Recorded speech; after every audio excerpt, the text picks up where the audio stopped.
بسم اللہ الرحمن الرحیم. جناب اعجاز نثار صاحب، جناب وقار احمد ملک، جناب عامر نیازی، جناب شعیب جاوید حسین، محترمہ روبی مغل صاحبہ اور بہت قابل احترام جناب سراج الدین عزیز صاحب، سب سے پہلے تو میں مشکور ہوں اور پھر مبارکباد بھی پیش کرتا ہوں اعجاز نثار صاحب کو اس قدر خوبصورت تقریب کے انعقاد پر. جس طرف دیکھیں ایک کہکشاں سی ہے. ویسے تو اقبال نے کہا کہ ہر فرد ہے ملت کے مقدر کا ستارہ، لیکن در حقیقت وہ ستارہ آپ ہیں کہ پاکستان کو بدلنا ہے تو آپ کے توسط سے انشاءاللہ. جب میں اعجاز نثار صاحب کو مبارکباد پیش کرتا ہوں تو ان کا احسان مند بھی ہوتا ہوں کہ انہوں نے ایک روایت ہی بنا لی ہے اچھے لوگوں کو بلانے کی، اچھی باتیں کہنے کی، اچھی باتیں سننے کی، مستقبل کا خواب دکھانے کی. میں کراچی میں ہوں اور کراچی میں ایک خوبصورت انسان بستا تھا، کچھ دیوانہ سا تھا، وہ شاعری کرتا تھا. جان ایلیا اس کا نام تھا. تو اس نے ایک بار کہا کہ حادثہ تو ایک ہی ہے اور وہ یہ کہ آج تک، حادثہ تو ایک ہی ہے اور وہ یہ کہ آج تک بات نہیں کہی گئی، بات نہیں سنی گئی. تو مبارکباد کے مستحق ہیں اعجاز صاحب کہ انہوں نے بات کہنے کا موقع بھی دیا اور بات سننے کا موقع بھی دیا، اور آپ سب لوگ بھی اس مبارکباد میں برابر کے شریک ہیں. سراج الدین عزیز صاحب کے بعد اب مجھے کچھ کہنے کی گنجائش نہیں رہی کہ انہوں نے تقریباً خلاصہ پیش کر دیا ان تمام باتوں کو جو اس سے پہلے کی گئیں، امید کی باتیں کی گئیں. ویسے تو اس کے بعد کا ایک سیشن ہے جس میں مجھے جاوید اپنے اعجاز نثار صاحب نے کہا کہ آپ نے صرف امید اور یقین کو موضوع سخن بنانا ہے. تو وہ باتیں تو میں محفوظ رکھوں گا اگلے سیشن کے لیے، لیکن بہرحال جتنی باتیں میں نے یہاں سنی ہیں وہ بھی میرے دل پہ دستک دیتی ہیں اور مجھے یقین دلاتی ہیں کہ ایک خوبصورت مستقبل ہمارے روبرو ہے. بس کچھ محنت درکار ہے. فضا تیری مہو پرویں سے ہے ذرا آگے، قدم اٹھا یہ مقام آسمان سے دور نہیں. قدم اٹھانا ہی اصل مرحلہ ہے. کامیابی کا سفر پہلے قدم سے ہوتا ہے. پہاڑ پر اگر چڑھنا ہے تو پہلا قدم اٹھانا پڑے گا. جہالت اور اندھیروں سے نکل کر روشنی کی طرف جانا ہے تو پہلا قدم اٹھانا پڑے گا.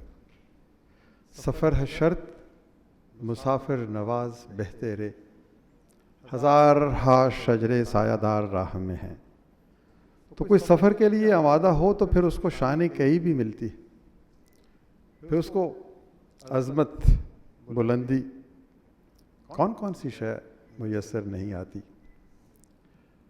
تو میں وہ باتیں دہراؤں گا نہیں. صرف ایک بات جناب وقار ملک صاحب نے کہا کہ ہم زراعت کے اوپر توجہ نہیں دے رہے. بالکل درست ہے. فورن ڈائریکٹ انویسٹمنٹ آئے گی یا نہیں آئے گی، ہمارے بزنس کے جو لوگ ہیں وہ انویسٹمنٹ انڈسٹری میں کریں گے یا نہیں کریں گے، کاروبار کو فروغ ملے گا یا نہیں ملے گا. یہ بہت ساری باتیں ہیں. ان کے جواب کچھ آپ کے پاس ہیں، کچھ اوروں کے پاس. لیکن زراعت ایک ایسی چیز ہے کہ اگر آج ہم 25 من گندم لیتے ہیں تو 75 من تو بڑی آسانی سے لے سکتے ہیں. آج ہماری گائے اور بھینس 4 کلو دودھ دیتی ہے تو وہ 15 سے 20 تو بڑی آسانی سے دے سکتی. اب اندازہ کیجئے کہ اگر ہم 3 گنا پروڈکٹیوٹی بڑھا لیں تو فوڈ سکیورٹی کہاں جائے گی. غربت کہاں جائے گی؟ پاکستان تو اپنے دیہاتوں میں رہتا ہے، 60% پاکستان کسانوں پہ مشتمل ہے یا زراعت کے شعبہ سے منسلک ہے. یہ دو کام ہی ہم اگر کر لیں، لیکن جو دو کام کرنے کے لیے بھی فہم و فراست درکار ہے، عزم و ہمت درکار ہے، اپنے تعصبات سے بلند ہونے کی جو صلاحیت ہے وہ درکار ہے. اور وہ جو کہتے ہیں کہ ہر چارہ گر کو چارہ گری سے گریز تھا، ورنہ جو اپنے دکھ تھے بہت لادوا نہ تھے. یہ دکھ لادوا نہیں ہے، لیکن چارہ گر کو چارہ گری سے گریز ہے. ہر شخص اپنی ذات کے حصار میں بند. تو اس کیفیت میں آپ ہی ہیں جو ایک روشن ستارہ ہیں،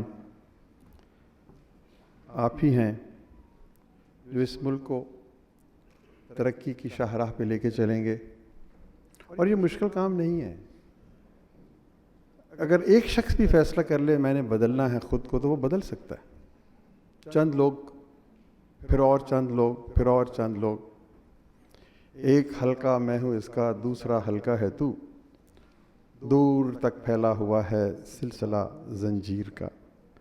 تو ہم اگر بدلیں گے تو پھر حلقہ در حلقہ، کڑی در کڑی، یہ پوری کی پوری زنجیر بدل جائے گی. ہم کمپلیسنٹ ہیں، ہم قناعت کر جاتے ہیں، ہم تھوڑی سی کامیابی پہ خوش ہو جاتے ہیں. ہم نہیں جانتے کہ ہماری منزل کہاں پر ہے. ہم نہیں جانتے کہ یہ کائنات خدا نے تخلیق کر کے ہمارے سپرد کیوں کی ہے. تو ہی ناداں چند کلیوں پر قناعت کر گیا، ورنہ گلشن میں علاج تنگی داماں بھی ہے. تو یہ سب کچھ تو ہمارے روبرو ہے. آپ انٹرپرینیورز ہیں، اور انٹرپرینیور جو ہے وہ رسک لیتا ہے، وہ آگے بڑھتا ہے، وہ اندیکھی راستوں پر چلتا ہے، وہ نئے راستے ڈھونڈتا ہے، آؤٹ آف باکس سوچتا ہے، اس میں تنوع ہے، کریٹیوٹی ہے، انوویشن ہے. اور پھر وہ شکست نہیں مانتا. دنیا میں کامیاب وہی ہوتا ہے جو شکست نہیں مانتا. وہ کون سا بادشاہ تھا جو اپنی سلطنت سے بے گھر ہو کے نکلا، کسی کنویں کے کنارے بیٹھا اور اس نے دیکھا کہ ایک چیونٹی ہے جو 29 بار باہر نکلنے کی کوشش کرتی اور پھر سے گر جاتی ہے. بلاخر وہ باہر نکلتی.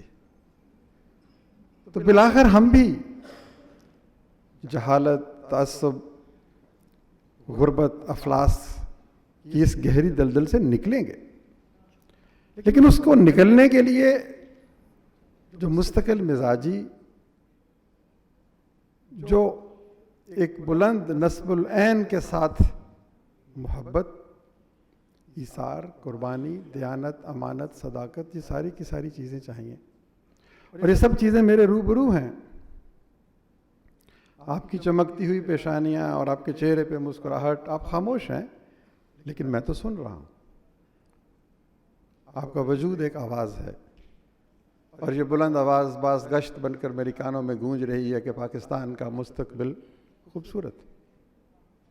اور یہ سب لوگ ایک خوبصورت مستقبل کی نوید دینے کے لیے آپ کے پاس آئے ہیں. اور آپ کا اپنا وجود یہاں پر اس امر کی گواہی ہے کہ آپ ایک اچھے، خوبصورت، متحمل مزاج، روشن معاشرے کی تخلیق کے لیے اپنے خون کا آخری قطرہ تک بہانے کے لیے تیار ہیں. قائد اعظم نے کہا تھا یہ وطن بن گیا، اب یہ مٹ نہیں سکتا. یہ اسی وقت خدا نخواستہ خاکم بدہن مٹے گا جب 25 کروڑ لوگوں کو اٹھا کر بحیرہ عرب میں پھینک دیا جائے گا. وہ دن نہیں آئے گا. مجھے افق کے اس پار روشنی نظر آتی ہے. مجھے افق کے اس پار ایک نئی زندگی تعمیر ہوتی ہوئی نظر آتی ہے. اور مجھے افق کے اس پار ایک ایسا وطن نظر آتا ہے جو اقوام عالم میں سر بلند ہوگا. بس آپ کی تھوڑی سی مدد، تھوڑی سی ہمت، چلیں تو کٹھی جائے گا سفر، آہستہ آہستہ ملے گی اس کے چہرے کی سحر آہستہ آہستہ.